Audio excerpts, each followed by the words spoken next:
ज़िंदगी के अलग अलग पड़ाव में अलग अलग डिस्ट्रैक्शंस आती हैं हमारी ज़िंदगी के अंदर। आप जब छोटी उम्र के होते हैं तब से लेके जब आप बूढ़े तक हो जाते हैं तब तक के लिए आपकी लाइफ में डिस्ट्रैक्शंस बन के लोग आते हैं जो आपकी लाइफ को डिस्ट्रैक्ट करते हैं, आपकी लाइफ में खलबली मचाते हैं, आपकी लाइफ में आपके फोकस से आपको दूर कर देते हैं।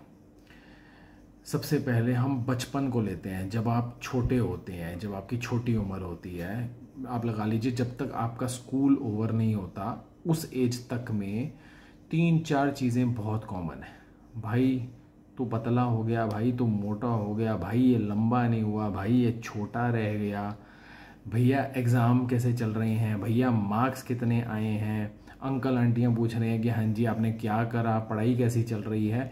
ये मेन क्वेश्चन है जो स्टूडेंट्स को डिस्ट्रैक्ट करते हैं उनकी लाइफ से। और जब भी उनसे कोई इरिटेट करता है किसी को और वो क्वेश्चन कोई पुट कर लेता है तो वही क्वेश्चंस बार बार उसके माइंड में चलते रहते हैं और उसका जो मेन फोकस है लाइफ का, जैसे उसका उस टाइम पे स्टडी उसका फोकस है, उससे उसको डिस्ट्रैक्ट कर देती हैं ये चीज़ें कि वो डिस्ट्रैक्ट हो जाता है उस चीज़ से। तो सबसे छोटी उम्र में ये डिस्ट्रैक्शन होता है। जैसे ही उस पर्सन की पढ़ाई पूरी हो जाती है तो उसके बाद अगर वो जॉब वाला है तो उसको जॉब नहीं मिल रही है, उसके स्ट्रेस में लोग कोई भी मिलेगा, कोई बुआ चाचा ताया, कोई भी उसकी लाइफ में, कोई भी दोस्त, कोई भी यार, कोई भी पर्सन उसकी लाइफ में उसको मिलेगा, उसका एक ही क्वेश्चन होगा कि नौकरी लगी या नहीं लगी। और वो जो एक प्रश्न होता है जिससे वो पर्सन डिस्ट्रैक्ट हो रहा है, जिससे वो पर्सन परेशान हो रहा है, वो जब हर कोई पुट कर रहा है उससे, तो वो उसका जो फोकस होता है उस काम को करने के लिए, वो उससे ना डिस्ट्रैक्ट हो जाता है उस चीज़ से। मैं अभी इस वीडियो के एंड में ये भी बताऊंगा कि डिस्ट्रैक्ट आपको कैसे नहीं होना है। पहले मैं आपको ये बता रहा हूँ डिस्ट्रैक्शन कहाँ कहाँ आती है। फिर जब आपकी नौकरी लग गई, फिर क्वेश्चन अराइज होना शुरू हो जाएगा जी शादी, कि शादी कब कर रहे हो। मतलब एक पर्सन की लाइफ में ये चीज़ें ज़रूरी होती हैं, मगर अगर एक पर्सन ये चीज़ बार बार नहीं करना चाह रहा है या बार बार उस चीज़ को नहीं चाहता है कि उस चीज़ को किया जाए, तो वो चीज़ जो है अगर उससे बार बार पूछी जाए तो वो डिस्ट्रैक्ट होगा उस चीज़ से, वो अपनी लाइफ के फोकस से डिस्ट्रैक्ट हो जाएगा, वो अपनी लाइफ के जो उसने जो एक सोच रखा है लाइफ में आगे बढ़ने का, उस चीज़ से वो डिस्ट्रैक्ट हो जाएगा। तो ये डिस्ट्रैक्शंस आती हैं। फिर मैरिज के बाद में बच्चा कब होगा जी, बच्चे की तरफ लग गए।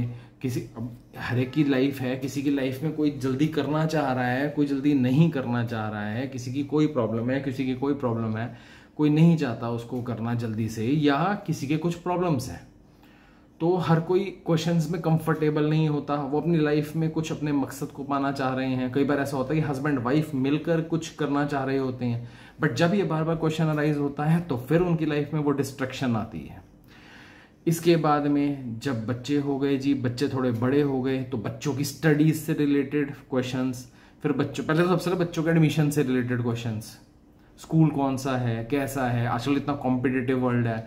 फिर उनकी स्टडीज से रिलेटेड, स्टडीज पूरी जब एक मिडिल उसमें स्टडी में पहुंचती है, फिर जब कॉलेजेस कैसे हैं, फिर वो होने के बाद में फिर उनके बाद में क्वेश्चंस आएंगे, राइज होंगे कि आगे लाइफ में क्या करना है। तो वो जो आपका स्ट्रेस आप बचपन से देख रहे थे वो तो था ही था डिस्ट्रैक्शन का। उसके बाद डिस्ट्रैक्शन आ गए, बच्चों से रिलेटेड डिस्ट्रैक्शन भी है। कई बार ऐसा भी होता है, ऐसा नहीं होता कि बच्चे को डिस्ट्रैक्शन हो रही है, पेरेंट्स को भी डिस्ट्रैक्शन हो रही होती है। पेरेंट्स के लिए भी वो क्वेश्चंस जो होते हैं बार बार अराइज हो रहे होते हैं। Parents are not happy always doing, like always एक ही बात को रिपीट करना, या वो उनको नहीं पसंद होता।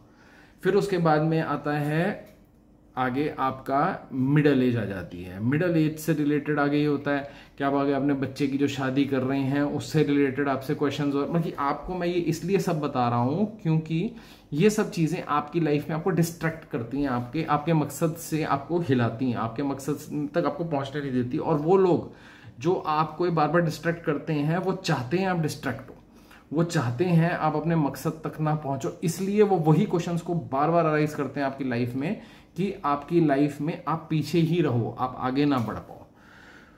अब इस डिस्ट्रैक्शन से कैसे बचा जाए?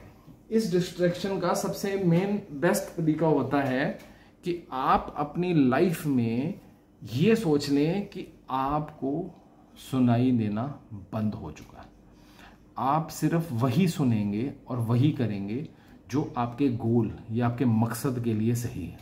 अगर आपका मकसद आगे बढ़ने का है, अपने गोल को अचीव करने का है, तो ये जो डिस्ट्रैक्शन आपको बार बार आती है, लोग आपसे क्वेश्चन पुट करते हैं, आपसे वही क्वेश्चन पुट करते हैं जिस क्वेश्चंस की वजह से आप कई दिनों तक सो नहीं पाते, आप कई दिनों तक अपने वर्क को छोड़ देते हैं, डिस्ट्रैक्ट हो जाते हैं, अपने वर्क करते ही नहीं है, आपका मन ही नहीं लगता। तो ये सोच लीजिए, कोई कुछ भी पूछता रहे, कोई कुछ भी बोलता रहे, कोई कुछ भी कहता रहे, मुझे अपने एक लक्ष्य है मेरा, चाहे वो बचपन में आपकी पढ़ाई का हो, चाहे वो आगे आपकी जॉब का हो, चाहे वो आपकी स्टडीज़ का हो, चाहे वो आगे आपकी शादी का हो, चाहे वो आगे आपके बच्चों का हो, चाहे बच्चों के स्कूल का हो, बच्चों की पढ़ाई का हो, आगे बच्चे की भी शादी का हो, चाहे आपके बुढ़ापे का हो। आपको अपनी लाइफ में बिल्कुल बहरा हो जाना है। आपको सिर्फ वही सुनना है जो आपके हित की बात है, जो आपको वैल्यू करती है, जो टॉक, जो चीज़ आपको आपके मकसद से, जो आप लाइफ में सोचते हैं, जो लाइफ में करना चाहते हैं, उससे आपको साइड करती है, तो उस बात को सुनना छोड़ दो। एक कान से सुनो, दूसरे से निकालो मत, कान में जाने ही मत दो। ऐसे लोगों से दूरी बना के रखो, ऐसे लोगों को अपने माइंड में मत रहने दो। ऐसे लोगों से जितना हो सके, आपकी बात हुई, देखो आपकी रिश्तेदारी में होंगे, आपके दोस्त यार में होंगे, आपके गली कूचे में होंगे, आपके जानकारी में होंगे, आपको मिलेंगे, बात भी करेंगे। बात करना नहीं आप दुनिया से छोड़ सकते, बात आपको करनी ही पड़ेगी, लेकिन उसका असर अपने ऊपर ना आए। तो अपना ये, अगर किसी ने कोई बात कर भी दी जिससे आपको पसंद नहीं है, उस पर्टिकुलर क्वेश्चन को पुट होने देना। आप सुनिए, कोई जवाब मत दीजिए और उस क्वेश्चन को वहीं पे ही छोड़ दीजिए, उससे आगे मत लेके जाइए। सिर्फ फोकस रखिए अपनी लाइफ पे, अपने ऊपर, कि आपने जो सोचा है, लोग हंसें, लोग जो मर्जी करें, आपका जो फोकस है उसको आपको प्राप्त करना ही करना है। आपका लक्ष्य है, आपको वहां पहुंचना ही पहुंचना है। ध्यान रखिए।